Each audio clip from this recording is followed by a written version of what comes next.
macaafa Ruut boqonnaa tokko macaafa Ruut boqonnaa tokko lakkoofsa 6 kaasee sagaleen eeggadda dubbadheedha ammas irra deebiin dubbadha ejjennoo guddaadhaan barumsa guddaadhaan milkaa'ina guddaadhaan akkaataa sammuun keenya itti amanuu danda'uun Waaqayyo nutti dubbata boruuf irree dhalootaaf irraa akka ta'an Waaqayyo nutti dubbata Waaqayyoof galannaa ta'u kanaaf maal jedha እርሷም በሞዓብ ሳለች እግዚአብሔር ሕዝቡን እንደጎበኘና እህል እንደሰጣቸው በሰማች ጊዜ ሁለቱንም ምራቶቿን ይዛ ወደ አገሯ ለመመለስ በዛ ተነሳች። ነመስምቡኬ ቀባዲ አጣገራ ኤበኬት ዴቢውዳፍ የዳኒ ነሞተ ሲወጅን ኤቢፈማ ወጅን የዳ ከራጀል ቀብዳዳኒ yoo dhuguman gatiitti nama baattu qabaattan waaqni nama eebbaas yaa godhu. Suute dhinaasaa yoo amante namantaa Waaqayyo nama eebbaas yaa godhu. Mee nama eebbaa naa godhudha. Iddoo kanatti irra deebi'ee waa'ee Ruut irra deebi'ee haasa'uun barbaadu walumaa galatti macaafa Ruut lallabuu jechuun macaafa Ruut barsiisuu jechuun kakuu haaraa macaafa 27 asii iziiwee karaa salphaa ubachuu waa'ee Yesus Kiristoos idda Yesus Kiristoos eebba karaa Yesus milkaa'ina karaa Yesus dhufe jechoota kakuu haaraa marasaa al tokkoon hubatanii dhaloota du'a bara baraa jalaa oolchuudhaaf macaafni baay'ee onnee namatti toruu fi macaafni baay'ee hiika nama galaatu macaafa Ruut akka ta'e nan beeka. Macaafa Ruut yoo dubbatu waa'ee Ruut beekuu qabna. Macaafni kakuu moofaas ta'e kakuu haaraa keessaa macaafa 66 keessaa dhaloonni maqaan isaanii durbootaan barraa'e 2 duwwaadha.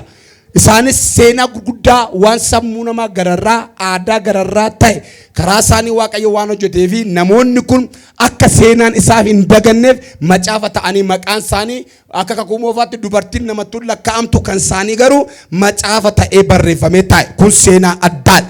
Innis maa inni Aasterii fi Ruutidha. Isaan kana seenaa isaanii gaaf dubbistan Aster keessatti dhaxxanii dubbistanii Waaqayyo kan jedhu hin jiru garuu kan ulfina argate eenyuuni Waaqayyoodha. Kan dinqii gurguddaan namoota gargaare warroota dhokatan balbala dura kan kaase Waaqayyoodha.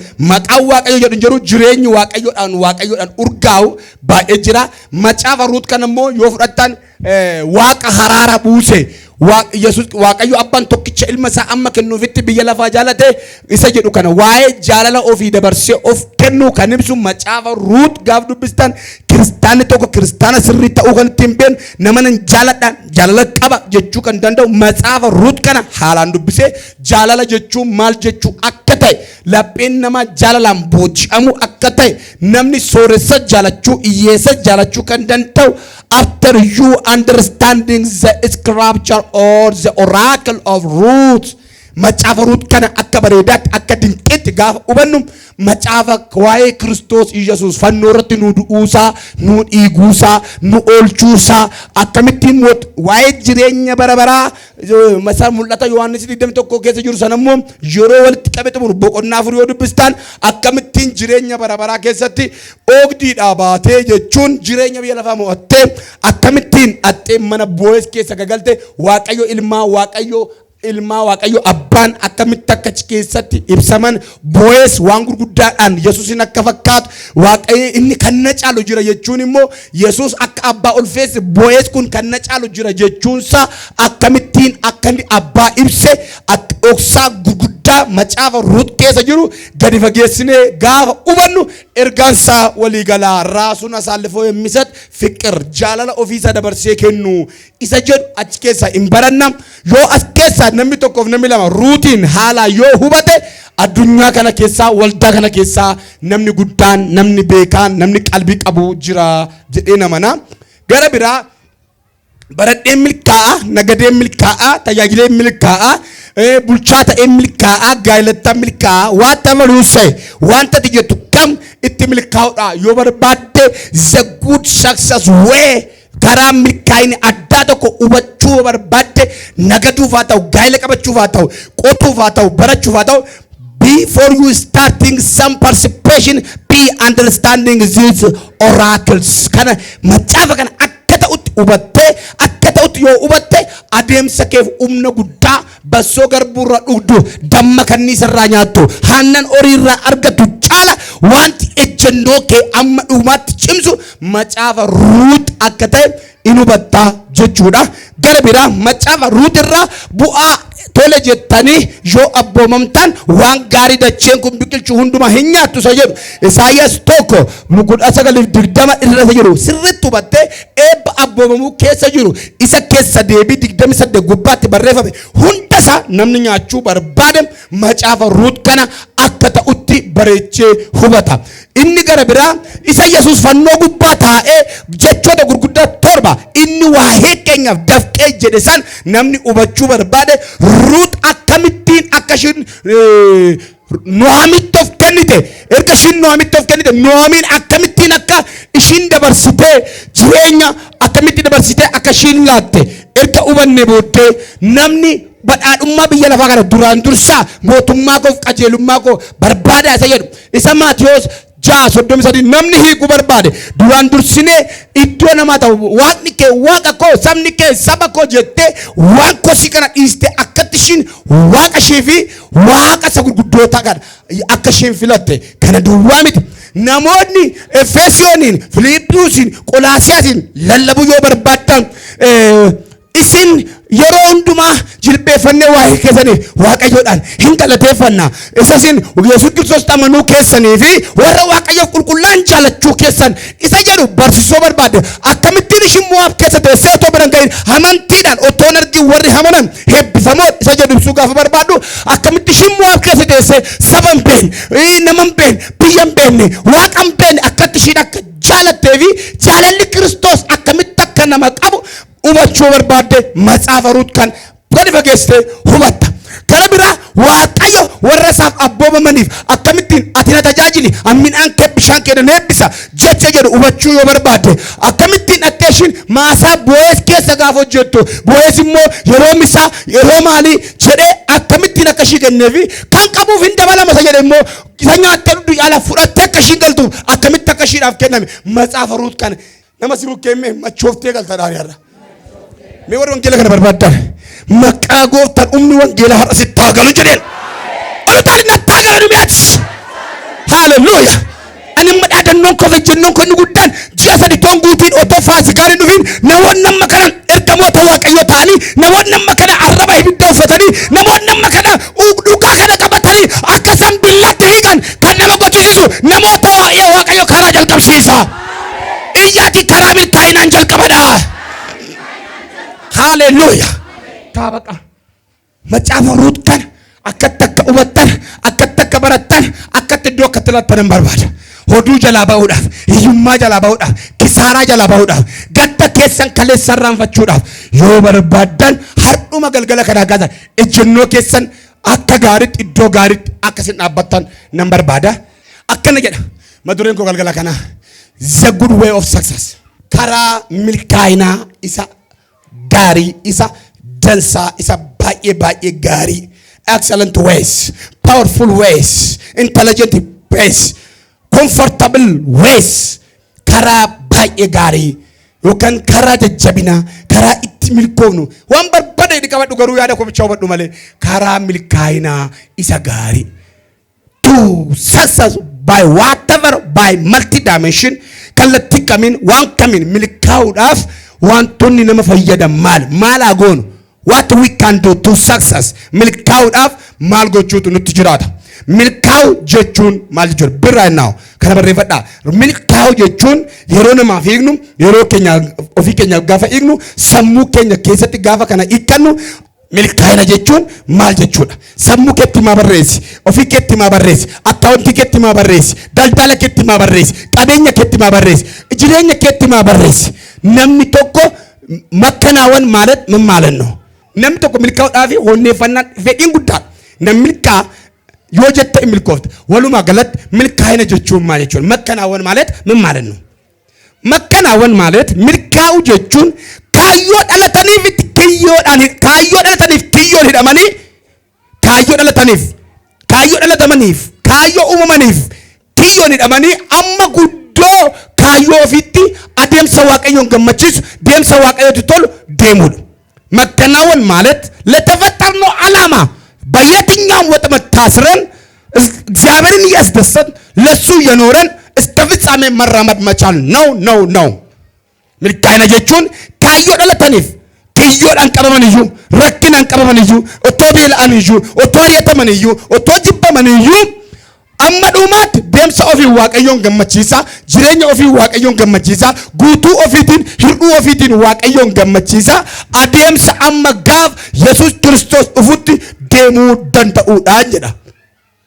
milkaa'inni lallabuu miti, milkaa'inni raajuu miti, milkaa'inni nyaachuu miti, milkaa'inni karaa dalga mana ijaarrachuu miti, milkaa'inni digirii maastersii qabaachuu miti, milkaa'inni kaayyoo waaqayyoon nama uumeef kiyyoo nama qadeeyyuu kiyyicha keessa taa'anii waaqayyoon gammachiisa waaqayyoof jiraachaa amma gaafa deebi'ee dhufu Yesuusitti jireenya ulfina Kiristoosiif ta'u jiraachuudha. karaa milkaa'inni ni gaarii, karaa milkaa'inaa inni ta'e. karaa waaqayyo deemisiin jedhe waaqayyoon dhaga'i deemi. karaa waaqayyo deemisiin jedhe waaqayyoon dhaga'iiti deemi. karaa milkaa'ina tokko erring God is the good ways to success. waaqayyoon dhaga'uun tola jettanii yoo abboommamtan isa siniin jedhe yoo raawwattan waan gaarii biyyi lafaa kun biqilchuu maal godhu hin nyaattoodha. iddoo kanatti yoo gartan kaleessa Nuhaamiin otoo waaqayyo gooftaa machaan dhaga'in haala ilaaltee rakkina ilaaltee beela ilaaltee dhukkuba ilaaltee nuuroo barsanaa ilaaltee ijoollee shidduu oolfachuudhaaf gara biyya Mo'aab otoo waaqayyo deemin jedhiinin otoo waaqayyo hin eeyyamiifiin gara biyya Mo'aabitti gabbuute. Brother dhaggeeffadhu, haadha koo abbaa koo dhaggeeffadhu, obboleessa dhaggeeffadhu, dargoo dhaggeeffadhu. Humni keenya nyaatamne, mul'anni keenya nyaatamne, karaatti akkati nyaatamtu hin barbaadu. Ati eebba biyyaati, ati nagaa biyyaati. Waaqayyo dhimma far'aan si ga'e, wayiif du'a xiyyitii si oolche, wayiif du'a balaa makiinaa si oolche, wayiif salphina si oolche. Sirra dhimma guddaa jira harkaan jira. Otoo waaqayyo dhimma sirraan qabu ta'e har'an geessu rakkattuyyuu beeloftuyyuu dhimmituyyuu dhimma sirraa qaba waaqayyo. Kanaaf dhimma waa sirraa qabuuf si darbatee qabaa si ga'a waaqayyo. kanaaf waaqayyo way far'aan si ga'e nama si bukkeenaa qabi dhimma sirra jira dhaanii. harree sana maatti gootu isin jedhan gooftaaf barbaachifti jedhaanii jedhe. Ati immoo harreen caalta gooftaaf barbaachifta. Jireenyi kee gooftaaf barbaachisa. Kanaaf karaan milkaa'ina inni guddaan iddoo waaqayyo isin jedhe ga'uudhaaf oduu gaarii misraachoo wanta waaqayyo isin jedhe dhaga'iiti iddoo waaqayyo isin jedhe dhaqe. waaqayyo dhaga'i Mo'aab jedha. abbaa warraa waltee maatii waltee uffata gadda uffateetum teessu ergamaan tokko fiigaa dhufee Nuhaamiidhaan akka jedhe misraachoo waaqayyo magaalicha yaadateera sabichaafis buddeen kenneera. waaqayyo magaalichatti araarameera lafichatti araarameera sabichatti maal godheera araarameera buddeenis maal godheera kenneef. siddimoo ayyaanni buddeen hin qabne ayyaanni milkaa'ina hin qabne ayyaana miti. tajaajila taate nyaattee buddeen uffatu taanaan tajaajila taate ijaarrattee keenya taanaan hojii ati hojjettu nagaa siin kennu taanaan nagaan sun waaqa biraa miti jechuudha. hojjettee milkaa'uu qabda. eenyutudha lallaba boqonnaa 2:24 eenyutu fedha waaqayyoo malee nyaatee dhugee hojjetee hojisatti gammaduu danda'a. kun harka waaqayyoo irraa akka ta'e nan argeen. waaqayyo nama isaa hin beelessu hin dheebossu. waaqayyo harka isaarraa waan namaa hiixatu qaba. Nuhaamiin kaleessa caljettee waan iddoo gadhiiftee Mo'aabitti gabbuute waggaa 10 jira nannaan waggaa 10 keessatti abbaa warraa ishii dhabdee maqaa ishii dhabdee ijoollee ishii dhabdee waggaa 10 booddee misraachoon dhufe maa'inni iddoo ati gadhiiftee waaqayyo yaadateera. waaqayyo magaalicha yaadateera sabni sun yaadatameera jennaan Nuhaamiin amma kana booddee gara saba yaadatamee fi gara biyya yaadatamee tan deema. Jettee gara Mo'aab dhaquudhaaf kaate. Haaleluyyaa. kana booddee sagalee kana booddee warri garaan keessan qajeela warri wangeela dhaggeeffattan warri siyaasa keessa hin jirre warri dhugaa namaan jallim warri dhiiga namaan dhangalaa'an warri magaalaa keessa jiraataniif yaada gaarii qabdan sagalee har'a dhufee waaqayyo homaayyuu harkaa dhabe kiisii keessaa waa dhabe hiriyaayyuu dhabe namnuu si yaagatu kiisiin kennu waa haa ta'u sittan hima ergamaan tokko dhufee karaa si jalqabsiisa. Mimmee karaan jalqaba jedhaa. ergamaa karaa si jalqabsiisu tokko nan argaa. Nuhaamiidhaan dhufee waaqayyo magaalicha maal godheera yaadateera sabichaaf immoo maal godheera buddeen kenneera jechaan hamma Nuhaamiin gadda ishii kan ittiin irraanfattu sagalee misraachoo dhufe boo'icha ishii kan ittiin irraanfattu du'a mucaa ishii du'a abbaa warraa ishii kan ittiin irraanfattu sagalee tokko dhufe waaqatti akkasnaan jedhe saba nana harka kee mirgaas natti qabbita miti waaqni akkasnaan jedha waan ani gadda waggaaf barootaas irraanfachiisu sagalee kootiin karaan si jalqabsina waaqash iyyaa maaloo abbaan ta'e kaati karaa haaraan jalqaba jedha maqaa haaraan jalqaba jedha. sagalee haaraan jalqaba jedha. har'aa kaaseedha waaqayyo jedha sagalee sana hergeera fayyinni naa dhufeera eebbi naa dhufeera karaa haaraan jalqabeera iyyaatiin nan milkaa'e tokko tarkaanfadhu si ajaje. Namni duraan dursee bishaan ijatti seen dhukkuba isaa kamittuu maal ta'a hin fayya amma na tarkaanfattu eebbatti si darbadheera. Iddoo namoonni baay'een du'an boolla namoonni baay'eetti du'an harfii namoonni baay'eetti du'an keessa har'a galgala yoo misiraacha dhuu gammachiisa sagalee gaddaa kan sirraa fayyise ergamaan tokko si ergameera. Taasin aluu daamaasii kaavaaniya haaleluuyaa sana booddee erga bicha erga dhageessee booddee qaxxettee kaate karaa milkaa'ina inni guddaan tokko famaan hin jedhe matani barreeffatan karaa waaqayyo deemsiin jedhe waaqayyoon dhaga'iitii deemi. Eessa deemsiin jedhe waaqa sodaatiin qotisiin jedhe baradhusiin jedhe taayisiin jedhe naajiraadhusiin jedhe iddoonnis waan inni siin jedhe ta'uudhaaf iddoonni si barbaade dhaqe waan inni si jibbe jibbe waan inni si jaalate jaaladhu karaa milkaa'inaa inni guddaan Iriyaasii wajjin galman keenya irraa adda bahi. Iriyaasii wajjin galman keenya Iriyaa kooti jettee namatti wajjin ooltu nama mul'ata keetti gufuu ta'u nama boru maqaa si balleessu nama boru jireenya kee keessatti habdii si kutachiisu nama oduu sitti kaasu warra akkasitti kaasu irraa adda bahi ilaalla geeffadhu yeroo ishini nan deema biyya Beetlehem Efraataan gala ol jedhatu barreeffatanii yeroo ishin murteeffattee sagalee waaqa dhageessee gara Beetlehem dhaqu dhagaaf ishiin kaatu horbaa fi Ruut maal ta'an wajjin kaan yeroo isaan wajjin kaane wajjin qajeeltee karaa geessee deebi'atte hin deebinuu jedhani jaalala fakkaatu waan galma gaan fakkaatu Iriyaa sobaa abjuu nama kan karatti ajjeesu namoota meeqa Iriyaadhaaf keessaa kan du'e namoota meeqa dabarsee kan wal kenne obboleettii meeqa otoo obboleettiin kuftu obboleessa meeqa otoo obboleessi kufu otoo obboleessa salphatu argee calkan jedhe ilaalteetu nu amiin ijoollee jetteennaan waan sin deemtaniif naa galeera jetteennaan sin lamaan keessaa abbaan ta'e jetteennaan faayidaaf deemtu malee fayyinaaf hin deemtaniif waldaa keessan na tajaajiltan jaarsoliin tajaajiltoonni dhaggeeffadhaa faarfattoota dhaggeeffadhaa dhaloota fayyinaaf otoo hin taane faayidaadhaaf waldaa keessa deemu hiriyaan taasifatiin nama wangeela si harkatti argee dhugaa sii galee duukaan deemu nama namni si ifatu wangeela siin galee duukaan deemin waa sirraa barbaada. Sadaffaa karaa milkaa'inaa keessaa inni sadaffaan hiddoo dhaquudhaaf kaate paanti godhe adda baafadhu eessa dhaquudhaaf baate Addis Ababaa dhaqa jettee gujeetti haftee taanaan borga nama yaabbadhu iddoo dhaquudhaaf kaate Beetlehem dhaqna jedhanii manaa baane Beetlehem dhaqna jedhanii manaa baane gara biyya Beetlehemitti yaabbatani karaan dhaabanne Noamii fi Ruut Beetlehem gaanii jedha macaafa qulqulluun achi qaqqaban jedha birrii keetiin tilmaamee mul'ata kee ati nama guddaadha gatiin kee guddaadha ati dhiiga Kiristoos hin bitamte ati iddoo guddaatti eegamaa jirta of hin tilmaamin hiriyaa kee hin tilmaamin mandara jiraattu of hin tilmaamin ati nama guddaaf nama beekaadha waaqayyoof galannaa ta'u mimmii milkaa'uun koo na fudhaame jedha ammayyuu ila maqaan koo jedha milkaadha milkeessaadha milkooftuudha wanta aftirraajiin galanni waaqayyoof haa ta'u abbaan koo akkasinaan jedhe dhaloota haalli dhaabuu hin dandeenyeen halluu addaan kaasanaan jedha waaqayyo ne iyyaati milkaa'inaaf ta'eera har'am lammii kee qooma kennu madhisi bayi iddoo sitti agarsiisu dhaqi jedhe gaafa dhiidame lama gaafoo tulluu mooriyaa dhaqi jedhe iddootti si barbaadu qaba waaqayyo mandara keessatti kabajamtu qabdaati hojiitti kabajamtu qabdaati har'uma akkaasitti tilmaami birriidhaan of hin tilmaamin mul'ata keetiin of tilmaami mul'anni kee guddaa taanaan nama guddaa taata mul'ata qabaannaan hiriyaa waaqayyooti jedhi